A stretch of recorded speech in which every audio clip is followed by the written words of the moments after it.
Hello friends, welcome to Nila designs. இன்றைக்கான simple ப்ரூச்சுக்கான tips என்ன அப்படின்னு சொன்னால், ஒரு சிஸ்டர் நம்மக்கிட்ட கேட்டிருந்தாங்க, இந்த மாதிரி குந்தன் ஸ்டோன்ஸை நீங்கள் மெட்டல் ஒயரில் லாக் பண்ண முடியுமா அப்படின்னு சொல்லி கேட்டிருந்தாங்க. தாராளமாக லாக் பண்ண முடியும். நான் மெட்டல் ஒயர் 0.3 mm தான் எடுத்திருக்கேன். நம்ம இந்த மெட்டல் ஒயரை நல்லா ஸ்டிஃபாக வச்சுப்போம். வளைஞ்சி இருக்காத அளவுக்கு இருந்ததுனா தான் இந்த மாதிரி குந்தன் ஸ்டோன்ஸ் எடுக்கும்போது அந்த ஹோலில் நம்ம விட்டு எடுக்கும்போது என்ன ஆகும் அப்படின்னு சொன்னால், உங்களுக்கு வளைவு இல்லாத இருந்ததுனா தான் வெளியில் வரும் ஆப்போசிட் சைடில். ஸோ இந்த மாதிரி ஒரு கார்னர்லேருந்து விட்டு அடுத்த கார்னரில் எடுத்துக்கிறேன்.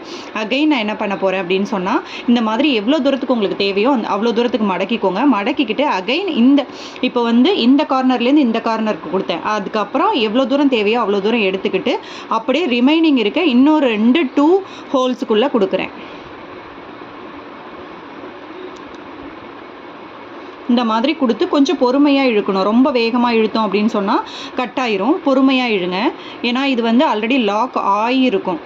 கொஞ்சம் நரம்பு மாதிரி தான். வேகமாக இழுத்திங்கனால நமக்கு கையும் வலிக்கும். ஸோ இந்த மாதிரி எடுத்து இந்த மாதிரி வச்சுக்கிங்க. இந்த மாதிரி எடுத்து ஒரு இடம் ஃபுல்லாக லாக் பண்ணிவிட்டு உங்களுக்கு வேணும்னா அப்படியே இங்கேருந்து எடுத்து இன்னொரு பக்கமும் நீங்கள் கொடுத்து லாக் பண்ணிக்கலாம். இந்த இடம் ஸ்டார்ப் எட்ஜு நல்ல மடங்காத அளவுக்கு இருக்குதான்னு பார்த்துக்கோங்க. பார்த்துட்டு இங்கேருந்து எடுத்து இந்த பக்கமும் நீங்கள் கொடுத்துக்கலாம். ஆல்ரெடி அதில் கம்பி இருக்குது உங்களுக்கு. அப்போ வெளியில் வர கொஞ்சம் கஷ்டமாக இருக்குது. அதனால் ஏதாவது ஒரு பக்கம் லாக் பண்ணிங்கன்னாவே போதும்.